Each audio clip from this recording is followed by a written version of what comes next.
This is the Good Neighbor Podcast, the place where local businesses and neighbors come together. Here's your host, Jeff Gardner.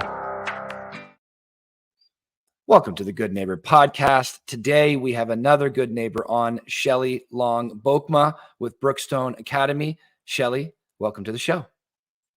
Awesome. Thank you so much, Jeff. Thanks for having me. Pleasure to be here. Yeah, I'm really looking forward to this conversation. The audience doesn't know that we've already done a little bit of work together for the last little while. So I've got to learn a fair bit about Brookstone Academy, but there's still lots for me to learn. And for all the audience that maybe know about Brookstone Academy, let's dive right into it. What is Brookstone Academy, Shelly? What is it that you do? Well, as the name Academy suggests, we're a school. We're a school for kids in JK to grade 8 currently, but we are actually at this point looking at expanding into high school as well, and some options about how we might do that due to demand. But we're way more than just a school. It is an alternative environment. So it's very, very different from a traditional setting, and very much more of a community. A community of like-minded people that just want something a little different, a little more personalized for their kids. So when you say a little more personalized, so what is it?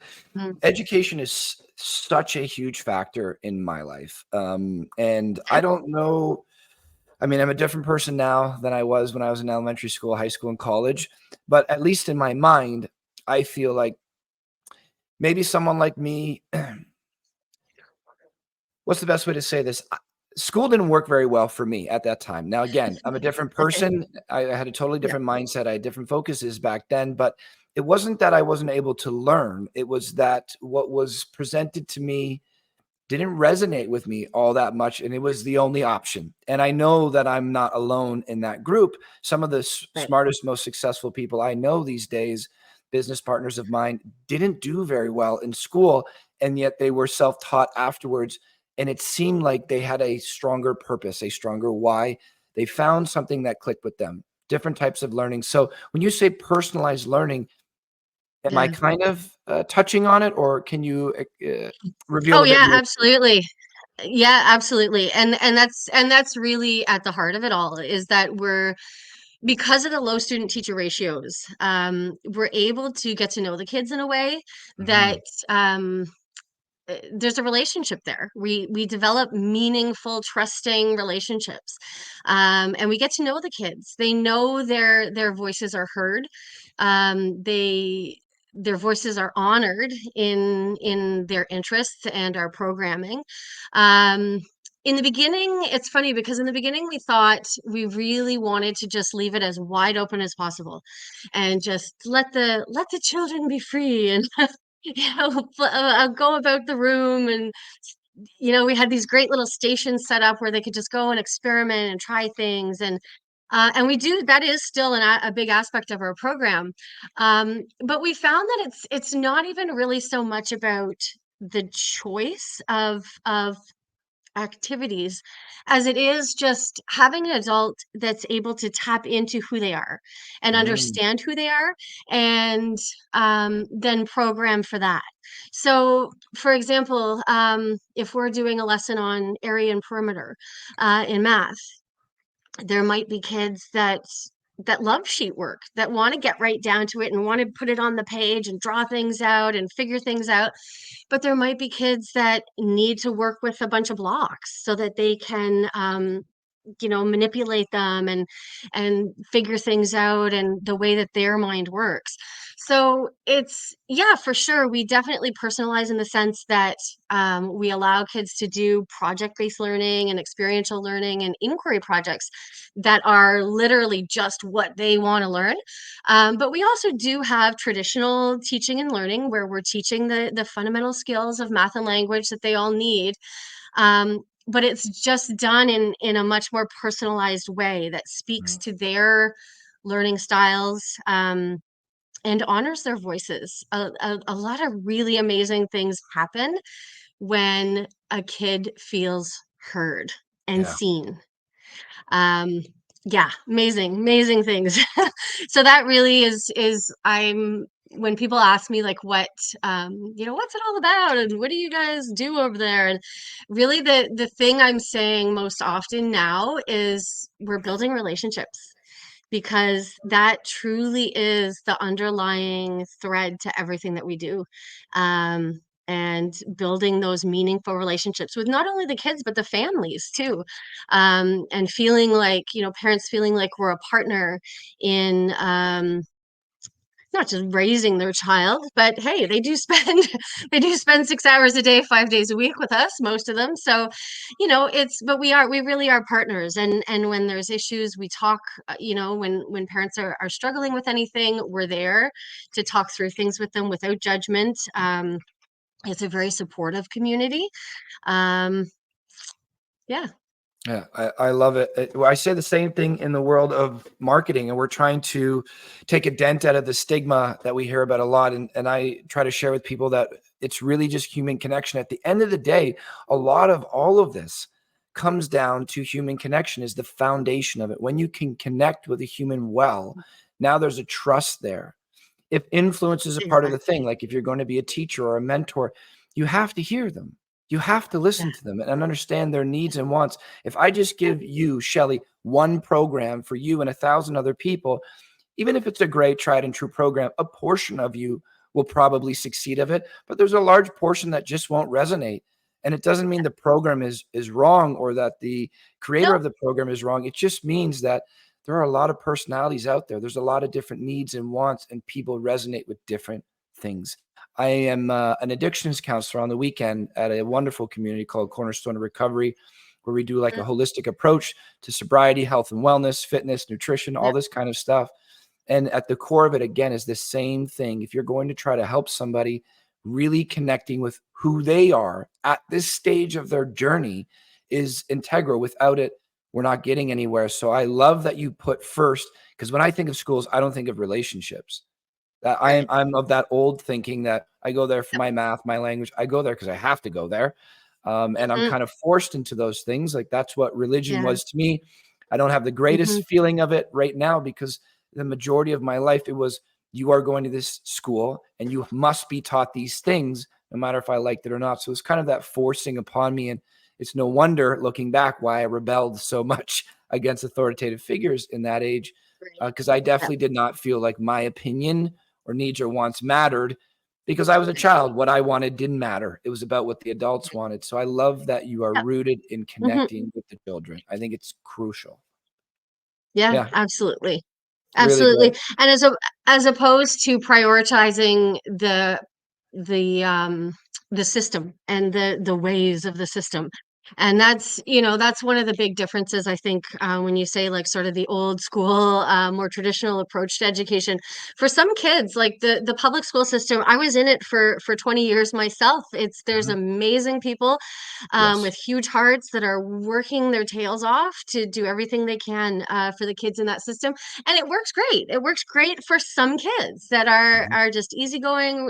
They can just plug along, they get what they need, and they're good to go. But for the kids that do need something different, it can be a really, really tough go, to try to, make it through that system, because they don't want to be a part of a system. They want to be noticed. They want to be, and I think that's what maybe partly what your situation was as well. Mhm. And many Mhm. of the kids that sort of balk, at traditional public school experiences is, and then they end up kind of getting, branded as behavior or having issues with authority, because they don't want to be a cog in a wheel. They don't want to be a part of a system. They want to be, they have a need to be seen individually Mhm. and programmed for in that way.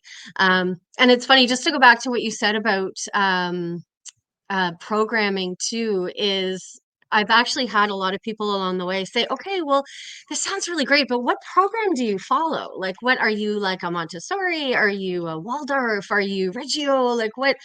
And I was like, well, we're a bit of everything, because we do the one thing that I can say that we are is flexible, and we always will be flexible and adaptive, and supportive of the kids that are in front of us.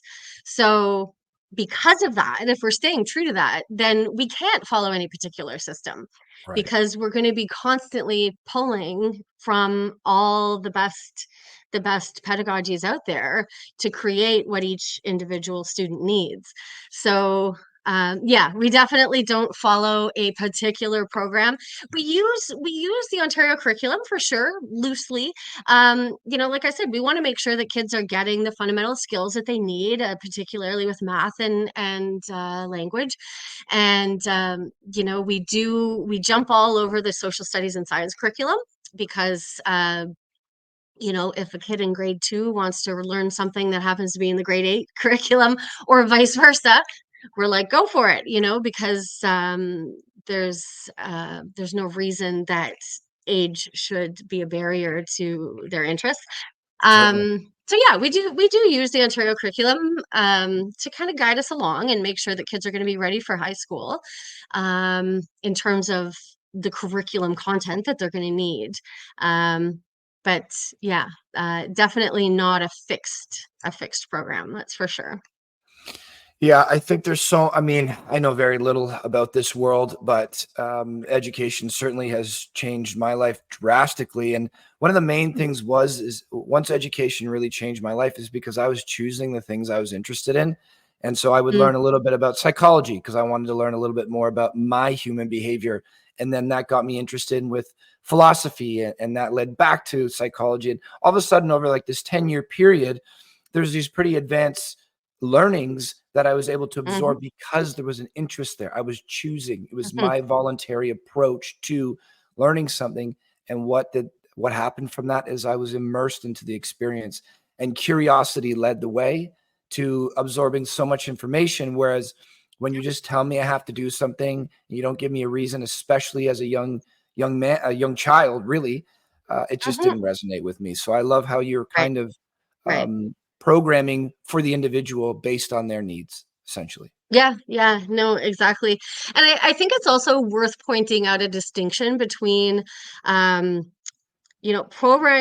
programming for kids based on their interests, but still having expectations of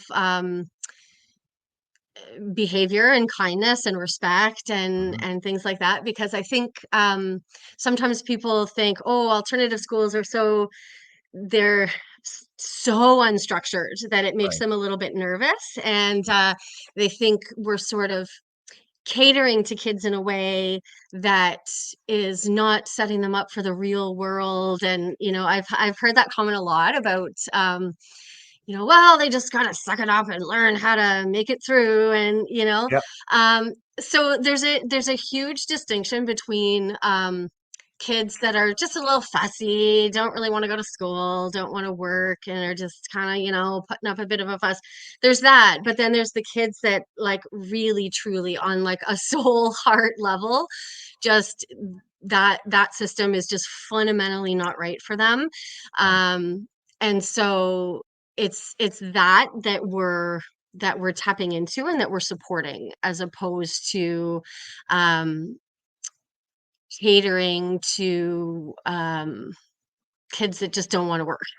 Yeah. Yeah. And to be honest with you, I think I'm not even sure that there are too many kids that just don't want to work, because when you do tap into their interests, it's they take off, like you said, like in your own situation. So often, if we come up against kids that don't seem like they want to work, it's just because their interests haven't been tapped into yet.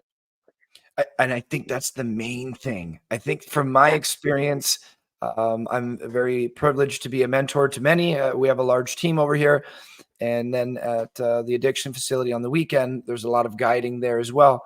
So I've got Mm, these great experience with people, and we use that word lazy, like you're just lazy. It's like, well, all of a sudden you give someone like me or many of my friends something to build, or a sport to play, or a video game to play, or something like that. And then there's just 10 hours of focus straight. right. So where did Yep. that come from? If they were just lazy by nature, it was like, no, their interests just Exactly. weren't tapped into. So I'm really happy you made that Exactly. distinction, because I think we're starting to understand a little bit more about what the human needs, and that there's, for each personality, there's different needs. Yeah. But certainly where curiosity and interest lies, there's just this wealth of energy and motivation for people to really dig what they're doing, which Yeah. I'm really glad you guys are addressing that. Yeah. So, Yeah, absolutely. And in terms of readiness for getting out into the world as well, we're seeing um, so much need for kids to be able to think critically, think independently, and be problem solvers. And we definitely, in the way that we allow them to have some choice and have some voice in their learning, they're able to um, practice those skills on a daily basis. Mhm. So even more so than just having the curricular items and the knowledge, the content knowledge um, that they need. They're going off into high school and beyond with these really, really important thinking skills. Yeah. So that's I think that's an important piece as well, because a lot of like all the big like the Googles and the the big guys are talking about needing kids like people are coming to them and coming out of colleges and universities and they're just like linear thinkers and okay, tell me what to do and I'll do it, and they're kind of like, I need you to come and like innovate some stuff for me, so yeah, that's not going to work. Yeah. So yeah, in terms of I'm just bringing that up because that's the other thing that we do hear from parents sometimes, and rightly so. They're questioning, like, is my kid going to be ready if I do this alternative thing? Because it's so different to how we grew up. It's Mhm. such a paradigm shift, but it is also consistent with the paradigm shift that's going on in the whole world right now, right? Like we've all woken up to this idea that we matter and what our hearts want matter and kindness matters, and um so yeah, in that sense, we feel very strongly that we are preparing kids for that real world in an exceptional way. 100%. I really like that you brought up that point. I think it's just easier to create a group of order followers, right? Order It takers. is. It's just It easier, is. and then it keeps that person. There's nothing wrong with following rules. We have rules for a reason. But I think if that's your main skill set, I'm good at doing what you tell me to do, then I'm limiting myself to figure out what I want to do. I'm kind of Yeah, building somebody else's dream. And it builds a lot of followers, which I think to yeah, be a great leader, you need to be at some point a great follower. But I think it limits our yeah, capabilities to figure out what we are, our value, how creative we can get, the ideas we can build in exactly. our mind and put into reality, and fostering a space to provide critical thinking is just magnificent, as I think it's so needed to be a real problem solver rather than waiting for instruction. You can be in that experience, that environment, and say, I know how to make this better because I've trained my brain to think of finding weaknesses or leaky holes in the boat. And now I'm going to start tackling that. That is an incredibly powerful Exactly. mindset. Exactly. Yeah. Exactly. Yeah, Very cool. Shelly, we like to talk about a handful of things on this show, but there's a couple of really valuable questions for me because I find sure. human beings so incredibly interesting. The more I learn about human beings, the more I learn about myself, the more I learn about connection, which is a driving Sure. force to my life. Two of those questions are in this podcast. The first one is the why. So I look at human beings as a Mm, vast, vast book. And I spent too many years of my life just judging the book by the cover. And I mm, lost out on so many opportunities. Now, later in life, I try to at least flip through a handful of pages. It's treated me very well. So we like to know the story. I think this story of a human being's experience journey provides a lot of value. So we like to ask our guests, why did you get into this? What is the story behind alternative school, alternate education, or just being in the industry as a whole? yeah. Yeah, that's it. It's a great question. And I'm so glad that you asked that of your guests, because it's Yeah, it's just such a loaded question too. Like, I think, how far back do you want me to go? As much Like as I you're could start comfortable from with. the very beginning. I was born on October 28th. But to be honest with you, when I was born with some issues, and I had to be medically treated for a few days, and I had really had to fight for my life. So I often go back to that and say, well, I was born a warrior. So, Love it. I'm gonna do things in my life that take a bit of grit. So yeah, I remember even in school myself, not feeling seen or heard, just that Mhm. feeling of sitting there and being one of many, and just kind of plugging along and looking around and thinking and feeling like, is this really, this is it? Like, this is what we do. We just sit here, and yeah, so just those kind of feelings. And then in high school, by high school, we're all feeling like, okay, fine, yeah, this is it. Yeah, We this gotta is just it. do the thing and get the marks, and but I had a lot of great experiences in high school with one teacher in particular that Mhm. was very ahead of his time, and was teaching in the way that we have spoken about. We were seen and heard. He got to know us. We were allowed to tailor our projects to what our interests were. And I remember thinking, like, wow, this is cool. Like, this is really, it felt like we were all so alive when we were in that room learning stuff. And that stayed with me. That throughout, when I went into university, I actually I didn't do a direct line into teaching. I decided I wanted to explore my creative side, which I had been doing throughout high school in dance and theater. So I went that route for the first couple of years of university. And then just kind of the love for dancing in university kind of waned a bit after the getting graded on my toe point. It was kind of like, meh. And I realized too that I could continue all those things outside of school, and figured, if I'm gonna do this thing, I might as well dive in, because I had a lot of there's a whole nother side of me that is intellectual and curious and loves to dive into hard things and figure stuff out, that was kind of feeling the need to be nurtured a bit. So Mhm. I ended up transferring down to U of T. I started at York in the dance program, and then I moved down to U of T, and sort of fell into philosophy, because I wasn't entirely Mhm. sure where I wanted to go, and like what I wanted to study and what direction I wanted to take. I just knew I wanted to just study some stuff. Mhm. Figure Yeah. some stuff out. Yeah. Philosophy was like, oh, that looks interesting. And then I just ended up taking more and more and more and more. I ended up with an actual specialization in philosophy, because I took so many classes in it. Um, but yeah, so then at the end of it, I was like, okay, now what? I'm gonna go. I was like, can I join a think tank somewhere? Can I, like, what do I do Do with they all pay this, you to be philosophers? right? Now, thankfully, the skills that, as you, I mean, you know this too, because you said you've kind of had a time in philosophy as well.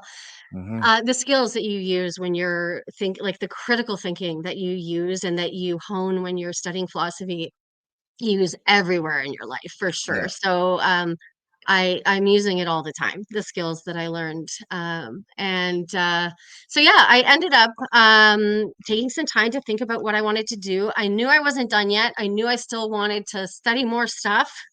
And so I actually started applying to master's programs, and I got into the program at OISE, that's connected to U of T, Mhm. that ended up giving you a master's as well as your qualification to teach at the end of it. Oh. So I was quite excited to get accepted to that, because it was a small program. There was only about 30 of us, and lots of people applied. So Mhm. it was really exciting to have been. And I in fact thought for the longest time that they had made a mistake. Like, I don't know, okay. Um, and Yeah, but once I got in there, I it was great. because I got to dive right in to studying pedagogies and looking at the actual research and like spending hours and hours at the library and digging out journal articles and highlighting and putting things together and going over the history of how pedagogies have evolved and why and Sorry, how the can I benefits. interrupt you real quick? That's a word Yeah. that I've heard only a few times. I don't know the meaning of it. What does it mean? Oh, pedagogy. Yeah, it's just education speak for like how we teach. Ah, Basically, it's okay. like strategies for teaching, different strategies for teaching, different ways of doing things. It's a more of like kind of an overarching term. Yep. So, yeah, it doesn't really refer to like a specific thing. It's just sort of a way to refer to a general way of teaching and learning. Okay. Sorry for Yeah. derailing the conversation, but I'm like, I No, have to no, know what I'm that glad. means. I'm glad you did. I'm glad you did. It's important. Um, but anyway, yeah. So long story short, I had a great time doing my master's and learned a ton about what, and actually was very excited to learn that all of these ways that I had been thinking and feeling throughout school had merit and had there's research saying like actually yeah we should be doing it more this way. Mhm. And so that was exciting. And yeah, so when I was done, I was ready to hit the ground running and change the system and create a revolution and Yeah, yeah. and then you get to the system and you're like, "Ooh, okay, well, Not as easy to change as I right." thought. No, it's not. It's not. And like you said, it's not it's not the lack of amazing people. It's the fact that it is a system. Mhm. It's a system that functions to be able to manage large amounts of kids with Yeah. only one adult. And because of that, it's a system as Mhm. opposed to, a more meaningful, personalized experience. So that, yeah, that's a little bit hard to change. But I did the best I could for the 20 years that I was in the system. I found different little niches for myself within the system. I was a special education teacher for a while, which I enjoyed because that was my small class environment where I could develop those relationships with kids and be able to program for them more specifically. I brought my creative stuff in. I did Mhm. drama for a bit and taught language through drama and just had some fun and learn the importance of getting kids to open up and take Mhm. risks and feel comfortable. And then towards the end, I was also doing guidance counseling. I was down in Toronto, and the grade 7 and 8 kids had guidance counselors in Toronto so that we would go in and talk to them about all sorts of stuff, social, emotional, mental health, and well being, but then also the prep for high school and making sure they have everything they need to be prepared for high school. And that was really, really interesting as well because I got to focus on all the new research at the time that was coming out about the importance of social emotional needs being met so that kids can learn. Because the most recent research is showing that your brain is in the prime state to learn when your nervous system is calm and Yeah. when you're feeling safe and when you're Mhm. feeling secure. So if you're sitting in a classroom all day feeling uncomfortable, insecure, not heard, Mhm. then it's you're kind of like running an uphill battle to try to gain new knowledge. So yeah, I just lost my train of thought. Well, you were I'm veering off. Where am I going? you were 20 years in the system, and then what led you Oh, to yes, yes, going yes. to where you Sorry. are now? Yes, yes, yes. So yeah. So long story short, I took all of that stuff and all of those experiences forward when I became a vice principal. And we moved up to the Simcoe area about 10 years ago. I became a vice principal with the Simcoe board, which was a great experience. And um, I was able to apply all of those experiences to being a vice principal. And I was thinking, okay, this is it. Now I'm going to be able to do the thing and, create the revolution. And well, it didn't happen. Well, But I did. I mean, I did some good things, and yeah, again, I did the best I could. But two things happened that really kind of started to change my heart a little bit. And one was I continued to see this cohort of kids that they don't set off the alarm bells because they're not really really high needs. They're just kind of in the classroom sitting there quietly yep, doing the things that are expected, and but they're just kind of like yeah, sitting there yeah, kind of those hmm kids. hmm And those are the kids that often can fall through the cracks in yeah, in the traditional setting, unfortunately. um so those were the kids that I realized really were the kids that I was working with my whole career through guidance counseling and through the special education. And now here I am seeing this cohort of kids again and thinking, oh man, like how can we make this system work better for these kind of kids? So I ran some clubs, I did some things, had some workshops and things, and it helped. It helped a bit, but my heart was still just kind of like screaming at me to like do more, and just feeling like there's just got to be a way that we can do more for these kids. And then the second thing that happened was I had a child who was now entering school and not feeling it.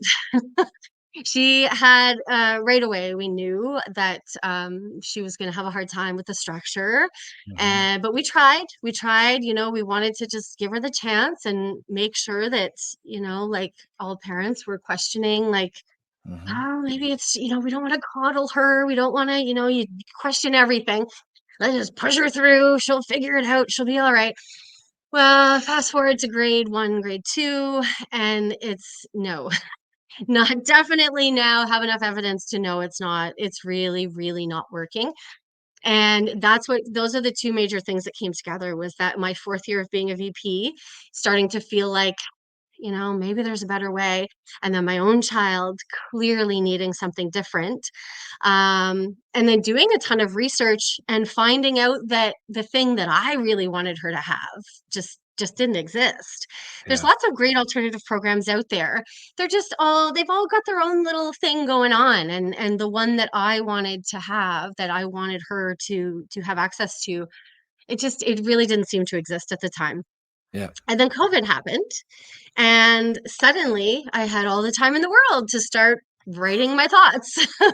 And that's what I did. And for about 6 months, I wrote out everything that I would want this beautiful, wonderful school to be if we were to do it. Because at mm, that time, it was just a dream. It was like, well, what would I want anyway for my child and for other kids that feel like this? And so I just wrote and wrote and wrote. And then eventually that turned into the website. So I can say I wrote every single word on that website. Truly, during those number of months that I sat down during COVID and started thinking through this. And then the second we hit the airwaves, that the website went live, people were like, yes, please, yes, please. We had no idea what was going to happen. I didn't know if it was still maybe just me that thought this was kind of important, because this is still back in 2021, and we were really just at the beginning of alternative schools starting to come to light.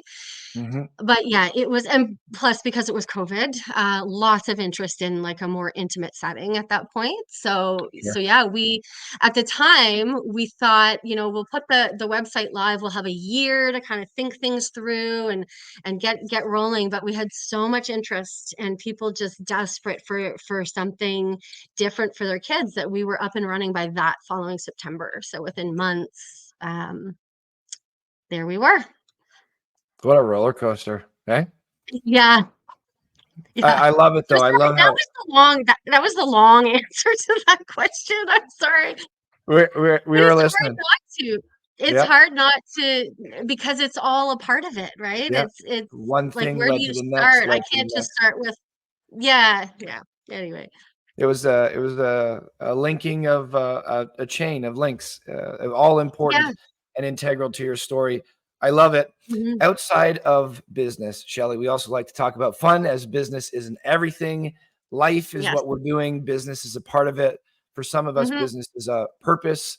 I love that it can do that. Certainly is for me. Certainly seems Yeah. that way for you. But Yeah. fun.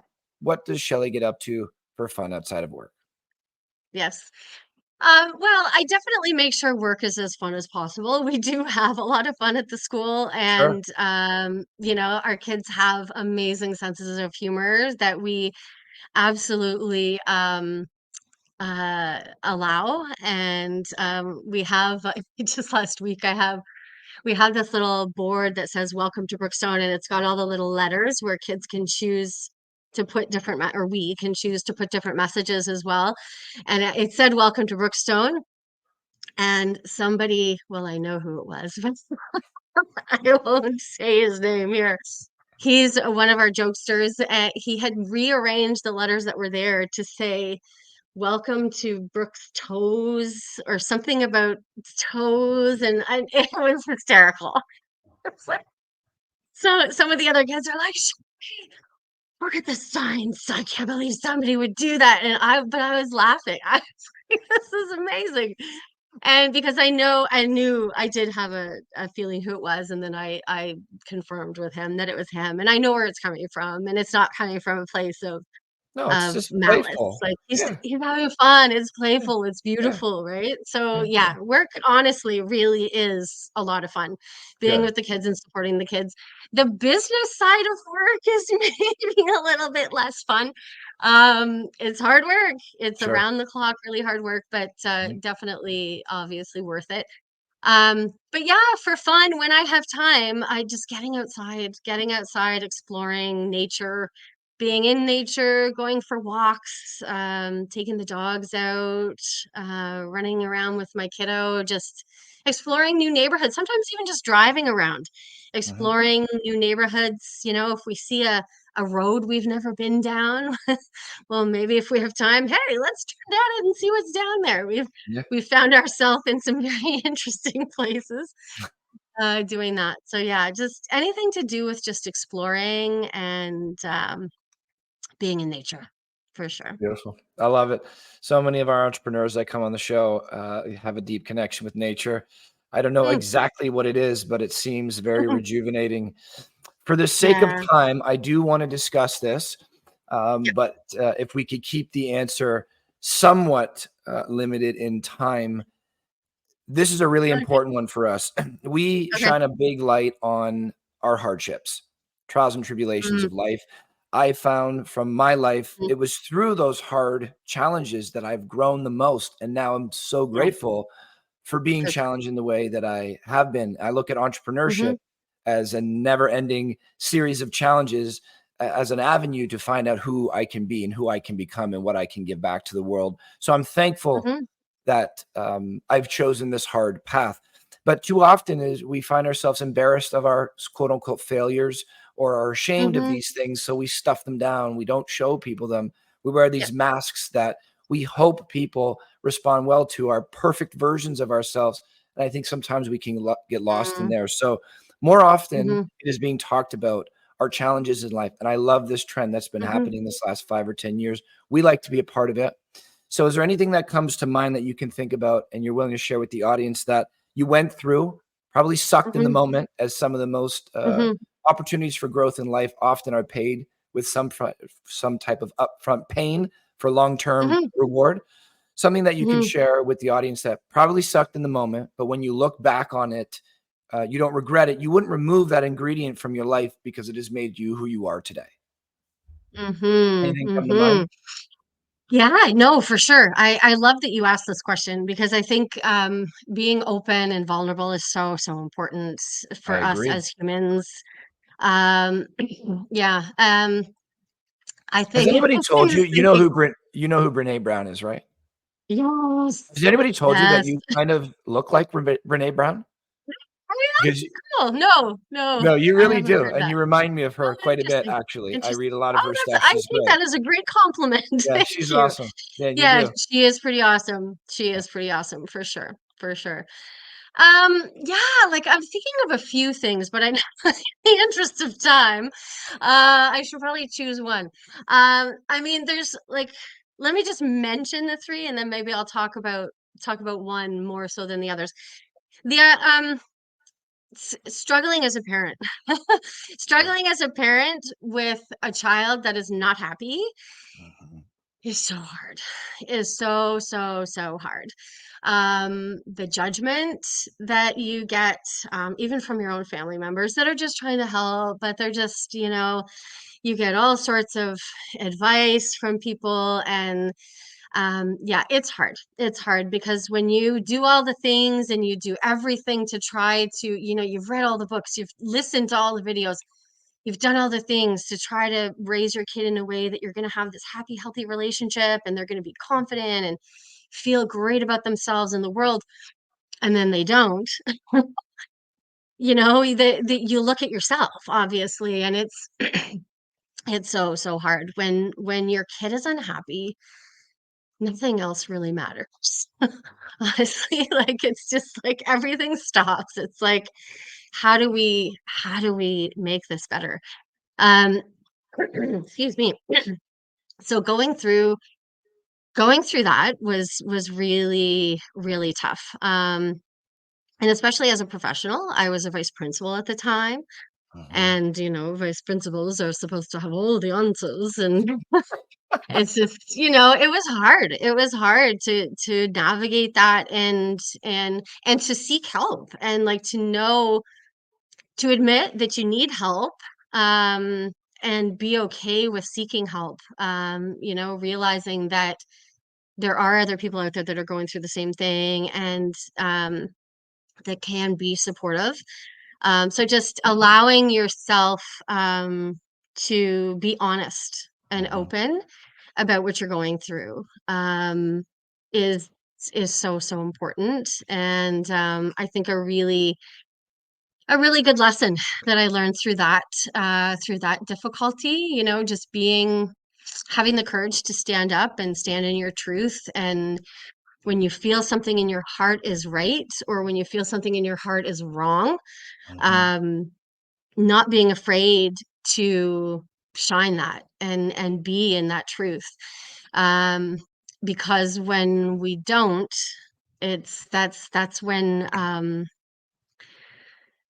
all the like that's when the stress and the struggles and the physical ailments, start to sneak in. And Yeah. um yeah. So I in terms of like struggles, the other two things I wanted to mention really quickly was just well resigning from my job as a vice principal in financial security, and just diving into the world of entrepreneurship, Yep. was definitely not easy. I truly, like, I came up against so much, just so many reasons why this is crazy. People just don't do this. But again, it was kind of easy at the same time that it was really hard. It was kind of easy in the sense to make the choice to go for it because of my heart, because Yep. my heart was screaming at me and I just couldn't ignore it anymore. I just literally woke up one day and was like, I just can't exist in this way anymore. I need to exist in a way that aligns with what my heart wants and what Mhm. I truly believe. Um, so yeah, even though that was really, really hard, I still never forget the day I sent in my resignation, and I was just staring at the screen for the longest time before I hit enter. And then I hit enter and I was like, okay, actually Yeah. this wasn't so bad. But the lead up to it was so hard. Making that leap, of going from what you know as safety, Mhm. and predictability, in and jumping into something that is none of those things, Completely is uncertain and scary. yeah, yeah, yeah, is was definitely not easy. But great lessons learned in that, yeah, for sure, lots of crazy things happened, lots of tough times happened, lots of financial constraint happened. And yeah, for sure, struggle happened, but the lesson to be taken from it, I think, was that it was all worth it because I was able to follow my heart and find my way to something so purposeful and so meaningful. Mhm. All the other stuff just doesn't matter as much, so yeah. The Yeah. last thing I was going to say super quickly, if I could, is just the idea of neurodivergence, which is another term that has gained popularity. And it's just describing basically anybody that's not like a typical learner. Mhm. So all the kids that have ADHD, OCD, um, autism spectrum, sensory processing stuff, which really a lot of us have Mhm. hints of, Annie, or all of those things. Um, but yeah, so realizing neurodivergence in myself was definitely not an easy road to walk either, because it again made me all this self-doubt of like, oh, I'm a teacher, I'm a vice principal, I can't be neurodivergent, like I have to have my stuff together here. But then, having the courage to look at it as a um as a positive rather than a deterrent or something that holds me back, Mhm. really changed everything, because I was starting to look at all of the things that I could do because I'm a little bit neurodivergent, Mhm. um, that I wouldn't be able to do if I wasn't. So knowing too that, having the courage to take an honest look at what's happening with yourself, even if it's something that maybe might not be like somebody's perfect idea of what you should be. um there's a lot of love and relief that lives there if you're able to go there with yourself and accept and see the positive that's there. Yeah, I love all that. Neurodivergence is something that's been coming up a fair bit on the show lately, as it Oh yeah. seems to be coming. We're being taught about it more. So I love that you brought that Hmm. up. But we Hmm. really, that last point you made, you we really have to accept who we are in this moment if we want to go someplace else. We really have to address who we are, where we are, what our worth is today, to get that Yes, information to then plan out where we want to go. If I'm exactly. trying to just mold myself into somebody else's impression of me to please them, I'm not going to pick a road that's meaningful to me because I don't really know who I am. You first got to know who you Exactly. are, Yeah. and your worth in that moment to plan it out. So I'm really glad that you brought that up, and thank you for sharing that story. All three of those I know, or I can imagine. I've never been a parent, but the entrepreneurship certainly had some pitfalls in the entrepreneurship, lots of struggles and pain along the way, but it's made me a much Mm-hmm. better entrepreneur. So we learn from those things. I appreciate you sharing that story with us. What is one thing you wish the audience knew about Brookstone Academy in particular? Hmm, that's a good question. I think there's two things that are competing in my brain right now.